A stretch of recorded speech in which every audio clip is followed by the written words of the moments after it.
50 दिन के अंदर यूपी के अंदर जो 6 एनकाउंटर हुए, जिसमें एक असद का भी एनकाउंटर है, उस जो को उमेश पाल हत्याकांड जो हुआ उससे संबंधित लोग हैं। तो 50 दिन में 6 लोग पुलिस ने एनकाउंटर किए। तो देखिए, एनकाउंटर हुआ, असद का एनकाउंटर हुआ, उससे पहले जो भी दिक्कत इससे संबंधित केस से लोग रहे उनका एनकाउंटर हुआ, और तुरंत अगले ही दिन असद के जो फादर अतीक अहमद और उसके भाई का पुलिस कस्टडी में, जब उनको मेडिकल चेकअप के लिए, जो 4 दिन की पुलिस रिमांड पे थे, और जो पहले से सबको पता था कि वो पुलिस ने रिमांड ले रखी है, पुलिस का इतना बड़ा इंतजाम होने के बाद असद कि एक दिन पहले ही एनकाउंटर हुआ, उसका दफीना भी उसी दिन हुआ जिस दिन अतीक अहमद की ये हत्या हुई है। तो ऐसे में ये सवाल तो खड़ा हो रहा है कि पुलिस को कहाँ चूक हो गई। एनकाउंटर हुआ, एनकाउंटर को पुलिस जायज ठहरा रही है, वो जांच का इश्यू है, विषय जांच का है। पुलिस के खिलाफ पीआईएल सुप्रीम कोर्ट में पड़ चुकी है। अतीक अहमद ने भी 1-2 सप्ताह पहले यहाँ सुप्रीम कोर्ट से गुहार लगाई थी कि हमें डर है कि हमारा एनकाउंटर हो सकता है। तो जो भारत का सुप्रीम कोर्ट का वकील है, उसका बयान क्या है, भारतवासी को सुनना चाहिए और भारत को समझना चाहिए कि भारत देश को कौन सा तरफ लाया जा रहा है।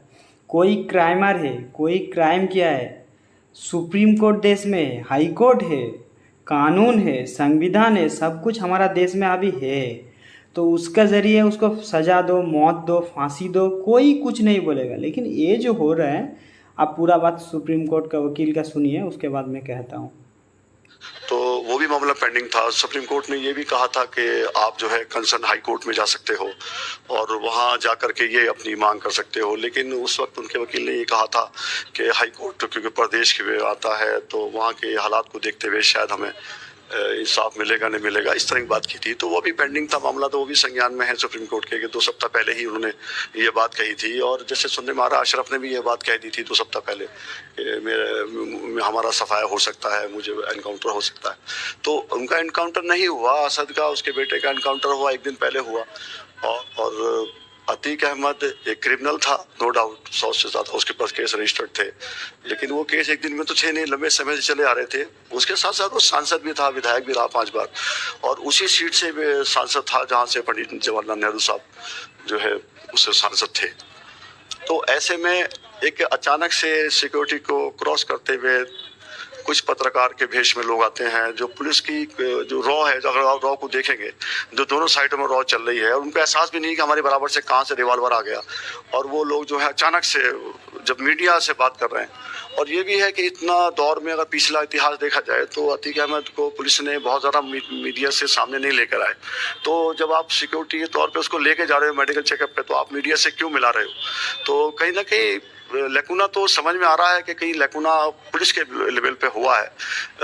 जो भी न्याय प्रणाली है उसमें वो दोनों कस्टडी में थे, जेल में थे, जेसी से रिमांड पे आई 4 दिन की। पुलिस को जो भी पूछताछ करनी थी उनसे, वो पूछताछ के बाद में फिर जेल जाते।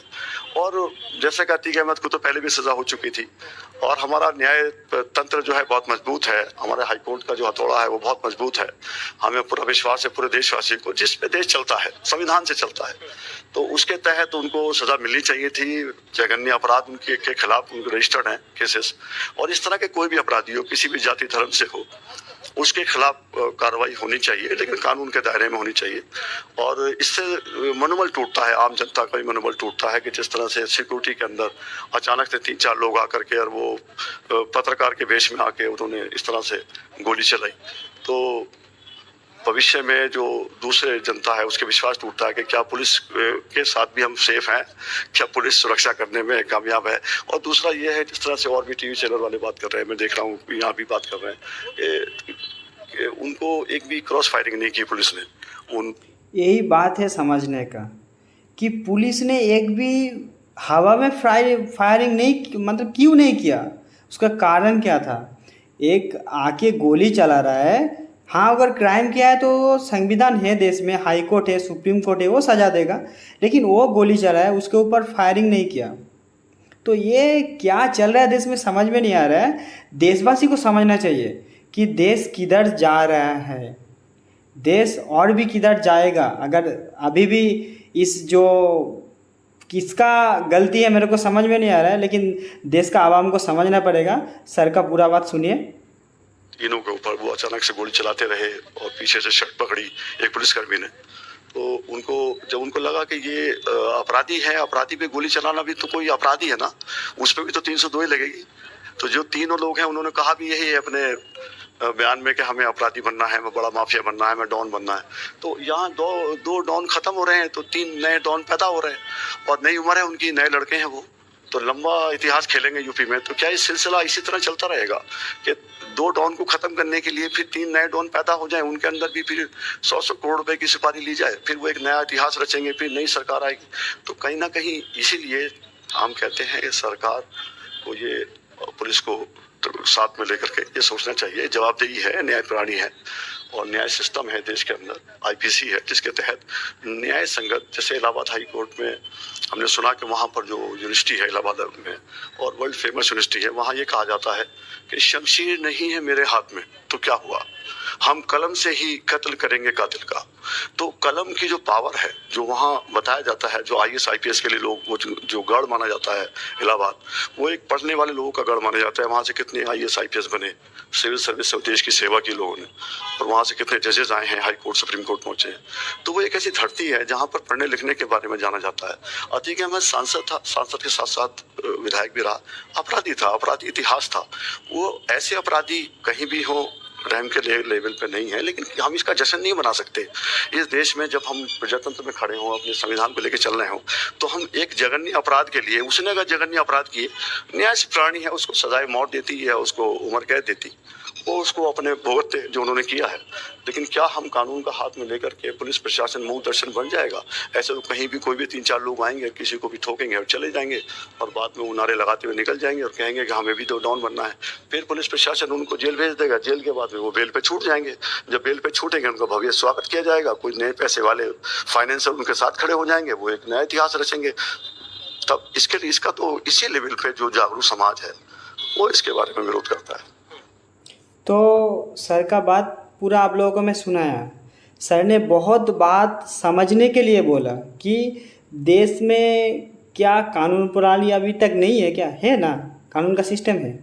तो पुलिस उसके ऊपर फायरिंग क्यों नहीं किया, उसको बाहर गाड़ी को क्यों रोका गया, और गाड़ी से जब निकलते वक्त इन लोगों से बात क्यों करते दिया, पहले करने नहीं दिया, इधर क्यों करने दिया। तो देश को समझना चाहिए कि हाँ, अगर वो क्राइम किया है, वो खुद माफिया है, तो देश में कानून है, फांसी दे देते, सजा दे देते, वो अच्छा होता।